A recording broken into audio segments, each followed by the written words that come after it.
When the last days were upon me, and the ugly trifles of existence began to drive me to madness, like the small drops of water that torturers let fall ceaselessly upon one spot of their victim's body, I loved the irradiate refuge of sleep.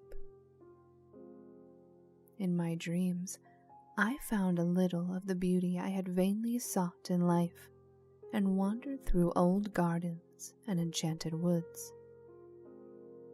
Once, when the wind was soft and scented, I heard the south calling and sailed endlessly and languorously under strange stars.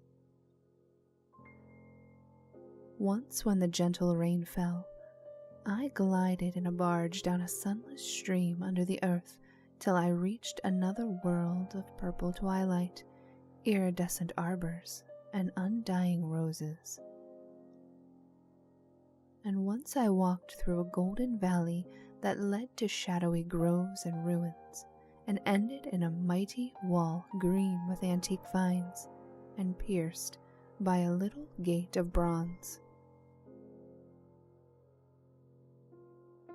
Many times I walked through that valley, and longer would I pause in the spectral half-light where the giant trees squirmed and twisted grotesquely, and the gray ground stretched damply from trunk to trunk, sometimes disclosing the mold-stained stones of buried temples. And always the goal of my fancies was the mighty vine-grown wall with the little gate of bronze therein. After a while, as the days of waking became less and less bearable from their grayness and sameness, I would often drift in opiate peace through the valley and the shadowy groves, and wonder how I might seize them for my eternal dwelling place, so that I need no more crawl back to a dull world stripped of interest and new colors. And as I looked upon the little gate in the mighty wall, I felt that beyond it lay a dream country from which, once it was entered, there would be no return. So each night in sleep, I strove to find the hidden latch of the gate in the ivied antiqued wall, though it was exceedingly well hidden, and I would tell myself that the realm beyond the wall was not more lasting merely, but more lovely and radiant as well.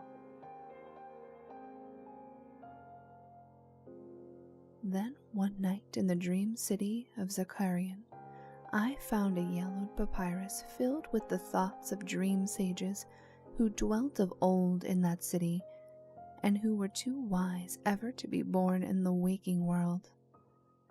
Therein were written many things concerning the world of dream, and among them was lore of a golden valley and a sacred grove with temples, and a high wall pierced by a little bronze gate. When I saw this lore, I knew that it touched on the scenes I had haunted, and I therefore read long in the yellowed papyrus. Some of the dream sages wrote gorgeously of the wonders beyond the irrepassable gate, but others told of horror and disappointment.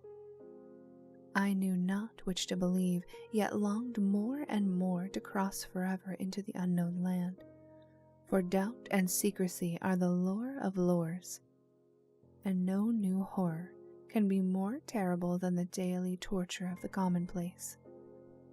So when I learned of the drug which would unlock the gate and drive me through, I resolved to take it when next I awaked. Last night, I swallowed the drug and floated dreamily into the golden valley and the shadowy groves. And when I came this time to the antique wall, I saw that the small gate of bronze was ajar.